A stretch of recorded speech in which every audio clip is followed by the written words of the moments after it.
Students, आज का हमारा टॉपिक है रेस्पिरेशन। रेस्पिरेशन स्टार्ट करने से पहले सबसे पहले हम डाइजेस्टिव सिस्टम के एसिमिलेशन वाले पार्ट्स को देख लेते हैं। तो एसिमिलेशन प्रोसेस में क्या हो रहा था, जो फूड एब्जॉर्ब हो चुका था वो फूड हमारे बॉडी सेल्स तक पहुंच गया। तो बॉडी सेल्स में पहुंच गया तो बॉडी सेल्स में पहुंचने के बाद उस फूड का मेन फंक्शन क्या है, बॉडी की ग्रोथ करना, यानी जो सेल्स हैं हमारी सेल्स की ग्रोथ करना, कुछ डैमेज सेल हैं उनको रिपेयर करना और एनर्जी प्रोवाइड करना सेल के फंक्शन के लिए। तो रेस्पिरेशन प्रोसेस देख लेते हैं। The process of releasing energy from food is called respiration. यानी रेस्पिरेशन प्रोसेस में क्या हो रहा है, जो फूड है हमें वो एनर्जी प्रोवाइड कर रहा है। तो फूड हमें एनर्जी कैसे प्रोवाइड कर रहा है, रिएक्शन देख लेते हैं। Food glucose plus oxygen from air, इसके बाद ये कन्वर्ट हो जाएगा carbon dioxide plus water plus energy. यानी रेस्पिरेशन प्रोसेस में फूड का ऑक्सीडेशन हो रहा है। Oxidation means in presence of oxygen. जो फूड है वो ऑक्सीजन के साथ कंबाइन करेगा, कंबाइन करने के बाद वो carbon dioxide plus water plus energy में कन्वर्ट कर जाएगा और वही एनर्जी क्या करेगी, हमारी सेल्स की ग्रोथ करेगी, रिपेयर करेगी और सेल को एनर्जी प्रोवाइड करेगी अपने फंक्शन के लिए। The process of respiration which release energy takes place inside the cell of the body। Actual में जो रेस्पिरेशन प्रोसेस है वो हमारे सेल के अंदर हो रही है, बॉडी के जो सेल्स हैं उसके अंदर हो रही है। So it is also known as cellular respiration. क्योंकि जो न्यूट्रिएंट था वो एब्जॉर्ब होने के बाद एसिमिलेशन प्रोसेस में हमारे सेल्स के अंदर जमा हो जा रहा है। सेल में क्या प्रेजेंट है, माइटोकॉन्ड्रिया प्रेजेंट है। तो माइटोकॉन्ड्रिया ही क्या है, रेस्पिरेशन का मेन साइट है माइटोकॉन्ड्रिया। अब सेल्स के अंदर जो न्यूट्रिएंट है वो पहुंच गया, सेल्स के अंदर क्या जा रहा है, ऑक्सीजन भी जा रहा है, हमारे थ्रू ब्लड के थ्रू ऑक्सीजन जाएगा। ऑक्सीजन क्या करेगा, उस फूड सब्सटेंस का ऑक्सीडेशन करना स्टार्ट कर देगा। जब ऑक्सीडेशन होगा तो हमें क्या मिलेगी, एनर्जी मिलेगी। यानी हम बोल सकते हैं जो रेस्पिरेशन प्रोसेस होती है वो हमारे सेल्स में होती है। सेल में क्यों होती है, क्योंकि सेल्स में माइटोकॉन्ड्रिया प्रेजेंट रहता है। तो माइटोकॉन्ड्रिया ही क्या है, रेस्पिरेशन साइट है। यानी सेलुलर रेस्पिरेशन जो होगा वो माइटोकॉन्ड्रिया में होगा। माइटोकॉन्ड्रिया क्या है, एक सेल ऑर्गेनेल्स है। इसके बाद देख लेते हैं हम टाइप्स ऑफ रेस्पिरेशन। रेस्पिरेशन के टाइप्स। तो रेस्पिरेशन अभी तक तो हम देख रहे थे, respiration in presence of oxygen, food का ऑक्सीडेशन हो रहा है। बट कभी कभी जो रेस्पिरेशन है वो इन एब्सेंस ऑफ ऑक्सीजन भी हो जाता है। तो उसके बेस पे जो टाइप्स हैं रेस्पिरेशन के वो टू टाइप्स का है। फर्स्ट है aerobic respiration in presence of oxygen, second है anaerobic respiration in absence of oxygen.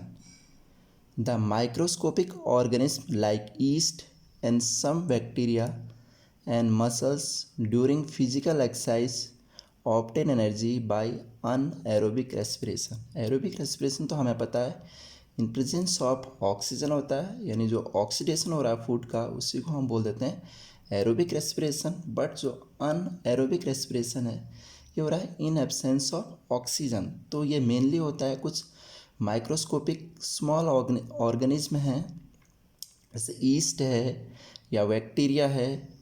और नेक्स्ट हमारे मसल सेल्स में अनएरोबिक रेस्पिरेशन कब होगा, जब हम हैवी फिजिकल एक्सरसाइज करेंगे। उस समय सेल्स के अंदर प्लेंटी ऑफ अमाउंट्स में ऑक्सीजन नहीं पहुंच पाता है। तो जब हमारे सेल्स को क्या, हमारी सेल बॉडी को क्या चाहिए, एनर्जी की ज़रूरत पड़ती है उस समय, बट ऑक्सीजन इतनी जल्दी जल्दी हमारे सेल्स तक नहीं पहुंच पाता। तो उस समय क्या होगा, जो हमारे सेल्स हैं, मसल सेल्स हैं, वो अनएरोबिक रेस्पिरेशन करने लग जाते हैं। तो अनएरोबिक रेस्पिरेशन में क्या होता है, बहुत कम अमाउंट्स में हमें एनर्जी मिलती है।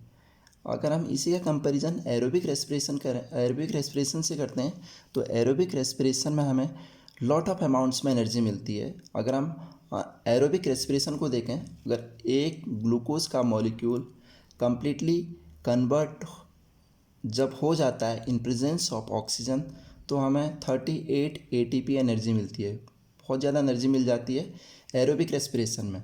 अगर यहीं पर हम अनएरोबिक रेस्पिरेशन को देखें, तो अनएरोबिक रेस्पिरेशन में ग्लूकोज का एक मॉलिक्यूल कन्वर्ट होके केवल 2 ATP एनर्जी देता है, यानी जो एनर्जी है बहुत कम अमाउंट्स में एनर्जी हमें मिलती है।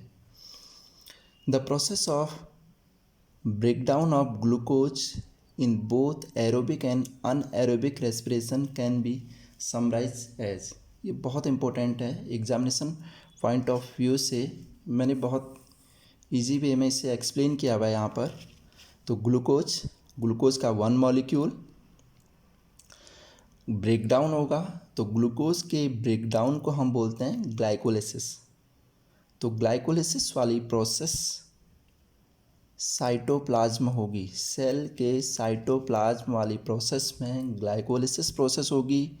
Glycolysis means breakdown of glucose breakdown होगा पायरुवेट, या जिसे हम पायरुविक एसिड भी बोलते हैं, 2 मॉलिक्यूल्स यानी 1 मॉलिक्यूल ग्लूकोज ग्लाइकोलिसिस प्रोसेस में कन्वर्ट होके 2 मॉलिक्यूल ऑफ पायरुविक एसिड देगा। अब हम एरोबिक रेस्पिरेशन के केस में भी और अनएरोबिक रेस्पिरेशन, एक तो हम ले लेते हैं इसमें ईस्ट में ले लेते हैं, और नेक्स्ट है हमारा मसल सेल्स यानी ह्यूमन मसल सेल्स में।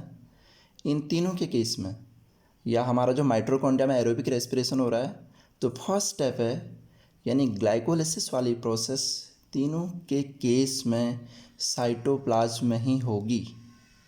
इसके बाद हम देख लेते हैं जो पायरुवेट है यानी पायरुविक एसिड है, इन प्रेजेंस ऑफ ऑक्सीजन, यानी पायरुवेट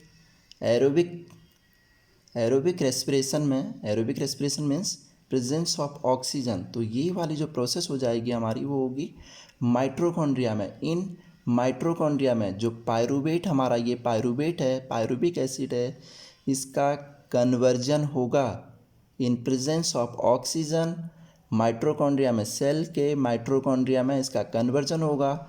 ये कन्वर्ट हो जाएगा carbon dioxide plus water plus 38 ATP energy, adenosine triphosphate energy currency of cell भी बोलते हैं हम इसे, ATP।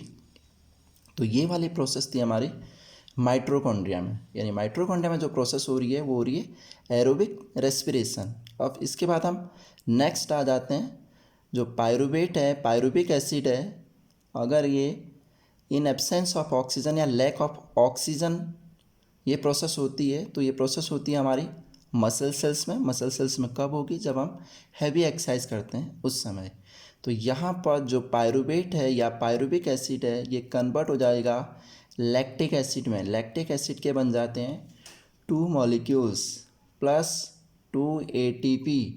जो एनर्जी मिलेगी इसमें केवल 2 ATP मिलेगी, एडिनोसिन ट्राइफॉस्फेट, यानी लेस एनर्जी मिल रही है। इसके बाद हम आ जाते हैं थर्ड वाले में। थर्ड वाले में हम देखते हैं जो हमारा पायरुवेट है या पायरुविक एसिड है, ईस्ट में कैसे हो रहा है ये प्रोसेस। ईस्ट क्या है? एक माइक्रो ऑर्गेनिज्म है। एब्सेंस ऑफ ऑक्सीजन, जो पायरुवेट है हमारा यानी पायरुविक एसिड है, ये कन्वर्ट हो जाएगा एथेनॉल, इथाइल एल्कोहल बोल देते हैं हम इसे, 2 molecules plus CO2 plus 2 ATP। यहाँ पर भी केवल 2 ATP एनर्जी मिलेगी। तो इस प्रोसेस को हम बोल देते हैं ईस्ट में जो अनएरोबिक रेस्पिरेशन होता है, इस प्रोसेस को हम बोल देते हैं फर्मेंटेशन प्रोसेस भी बोल देते हैं। इसी प्रोसेस के थ्रू एल्कोहल मैन्युफैक्चर होता है।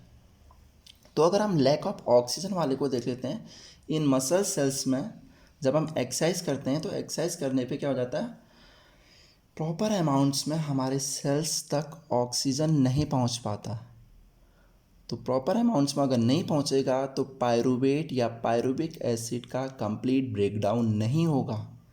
तो जो पायरुवेट है या पायरुविक एसिड है वो एनर्जी में कन्वर्ट ना होके, यानी डायरेक्ट लार्ज अमाउंट्स एनर्जी में कन्वर्ट ना होके लैक्टिक एसिड में कन्वर्ट हो जाएगा। +2 ATP एनर्जी देगा, हमें बहुत कम एनर्जी देगा। तो जब हम हैवी एक्सरसाइज करते हैं तो हमारे जो मसल्स हैं, मसल्स में क्रैम्प आ जाता है कभी कभी, यानी पेन होना स्टार्ट हो जाता है। वो इस वजह से होता है क्योंकि हमारे मसल्स में लैक्टिक एसिड एक्यूमुलेट हो जाता है। बाद में हम देखते हैं कुछ देर के बाद जो क्रैम्प है वो ठीक हो जाता है। वो ठीक क्यों होता है? एक्चुअल में तब तक थोड़ी देर के बाद उस सेल तक ऑक्सीजन चले जाती है। ऑक्सीजन की प्रेजेंस में ये लैक्टिक एसिड फिर से ब्रेक डाउन हो जाता है, किसमें? कार्बन डाइऑक्साइड प्लस वाटर में कन्वर्ट हो जाएगा। यानी जो हमारा मसल्स पेन है वो ठीक हो जाता है धीरे धीरे। तो एग्जामिनेशन पॉइंट ऑफ व्यू से हम देखते हैं जो टाइप्स ऑफ रेस्पिरेशन है ये बहुत ज़्यादा इम्पोर्टेंट है, और मैंने ईजिली समराइज़ किया हुआ है यहाँ पर तीनों को एक साथ।